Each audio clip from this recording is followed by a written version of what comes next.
Hello mga kataratitat. For today's video, we are going to grocery challenge. Ayan, 1,000 grocery challenge. Tingnan po natin sa panahon ngayon kung anong mabibili natin sa ating 1,000. Ayan po, tara let's! Ayan na po mga kataratitat, magsimula na po tayong kumuha ng mga grocery dyan, ng mga item na gusto at kailangan talaga natin sa loob ng bahay. Ayan po, dahil nanay tayo, maging praktikal tayo ngayon dahil ang hirap ng buhay, lalo na po dito sa amin sa probinsya. Ang hirap po kitain ng pira dito dahil yung sahod ng tao dito ay mura lang po.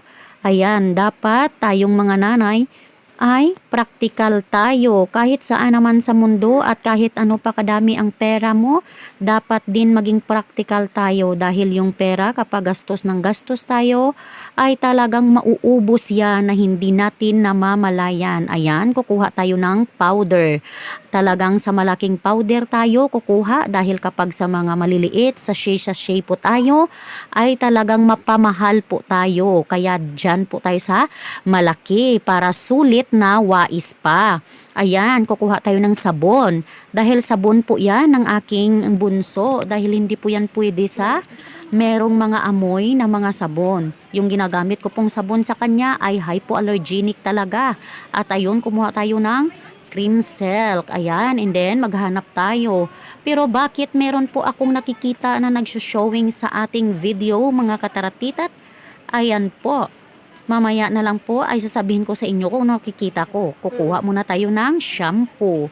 Ayan, sa sachet din po tayo ng shampoo. Dahil kapag doon tayo sa bottle kukuha, at ding mauubos yung sa bottle. Dahil kapag mga bata yung gumagamit, hala, panay lang po yung yung kuha sa bottle at hindi na nila makukontrol kung kadami ang kanilang kukunin. At nandito po tayo ngayon mga kataratitat sa cologne section at kukuha po tayo dyan ng cologne na yung pinakamaliit lang na affordable lang po sa ating budget.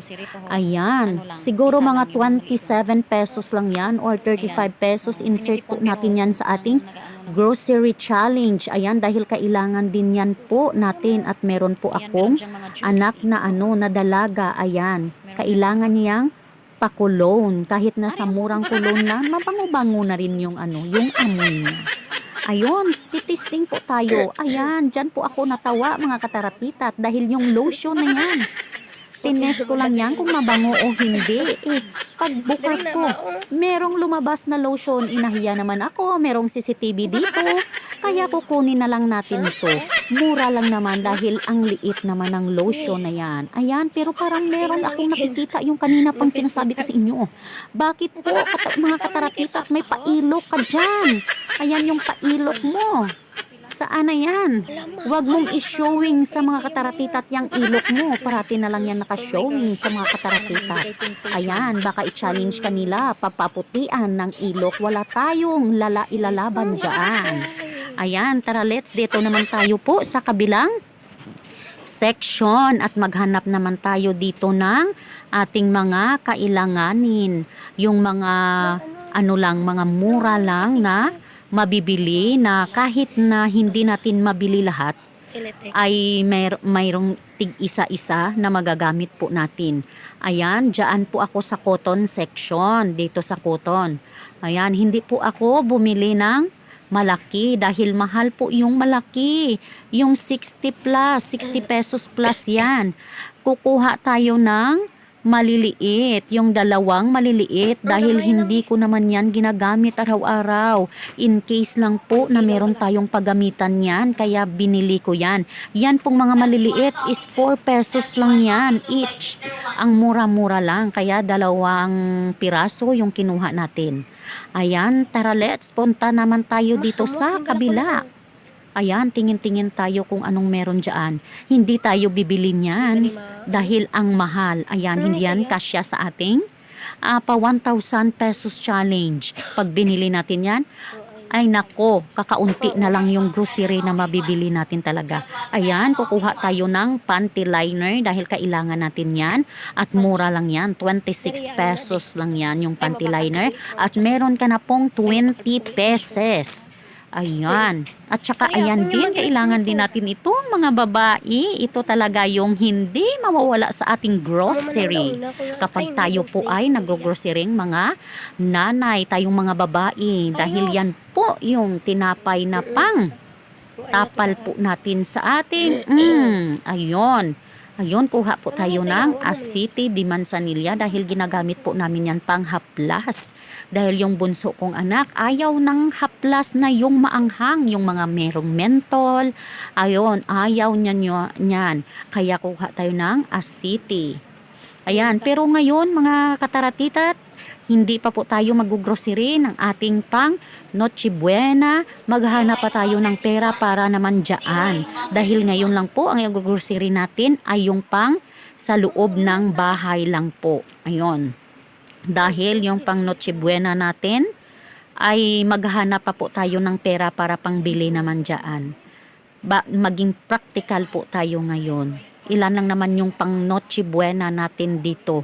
Dahil dito sa amin sa probinsya ay nagsiselebrate talaga ng ng Noche Buena, pero hindi kagaya diyan sa inyo sa city na masaya at saka maraming pa fireworks pa diyan. Dito sa amin wala lang, may pagkain ka lang, may handa ka lang, isang handa lang. Ayun, happy na yung mga tao dito. At dito na naman po tayo mga kataratitat sa chicheria section. Sa isang buwan, isang beses lang po kami kumakain ng chicheria. Kaya po bibili po tayo ngayon ng mga chips dito. Hindi nga sa isang buwan, siguro mga 2 buwan, kaisa lang po kakain ng chicheria. Ayan, yung Pringles naman po, yun pong hiling ng aking bunsong anak. Dahil ngayon po, yung punta namin po dito sa aming city ay mag-grocery ng sa loob ng bahay at birthday din po ng aking bunsong anak. Magna 9 years old na po siya. Ayan, kaya po tinreat na lang po namin siya. Nag-ano na lang po kami. Tawag nito? Pinasya lang po namin siya dahil yan lang po yung hiling niya. Dahil sa pagkain naman po, marami po itong bawal. Ayun, dahil napaka-allergy nitong batang to. Ano tawag nun? Kung makakain ng mga chocolates or mani, na-allergy yan. Tapos, pag nakalanghap ng mga usok, mga alikabok, ayun, allergy yun. Iwan ko ba itong batang to? Ayan po, kukuha tayo ng Hansel dahil yan lang po yung makakain niya. Hindi po yan kumakain ng mga matatamis. Dahil pag matamis na po yan, ay nako, nag-aano na yan, umuubo na yan, nagsusore throat na yan. Ayun, kuha tayo nitong twins dahil masarap ito, yung tin. Ayan, hanap-hanap tayo ng ibang biscuit sa mga naman ito, sa kanyang mga kapatid naman. Ayun, bibili tayo ng biscuit para sa kanya at para na din po sa atin. Matikman nga itong mga biscuit ng mga bata na kinakain. 'Di ba? Tayong mga nanay, kapag curious po tayo sa mga biscuit, kagaya nyo rin po ba ako, ay tumitikim din po sa mga biscuit na kinakain ng mga anak natin kung ano po yung lasa. Dahil noon nung kabataan natin, hindi po tayo nakakatikim nito, lalong-lalo na po ako. Ayan po, bibili po tayo ng oil. Ayan, yung Baguio oil na gawa sa, kanyola. Hindi, palm oil. Merong palm oil. Ito ano ba ito? Hindi ko alam yung isa, yung corn oil.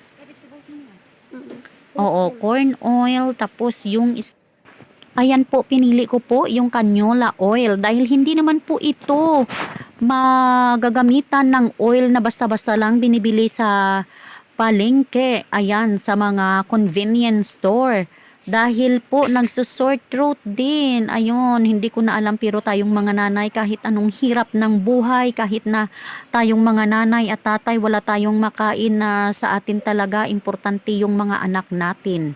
Maprotektaran natin sa mga pagkain na bawal sa kanila na hindi nila pwedeng kainin. Ayan, mga nanay, wag na lang po ipakain kapag bawal dahil po ako na-experience ko na yung bawal. Ayan po, nakashowing na naman po yung ating kilikili dyan.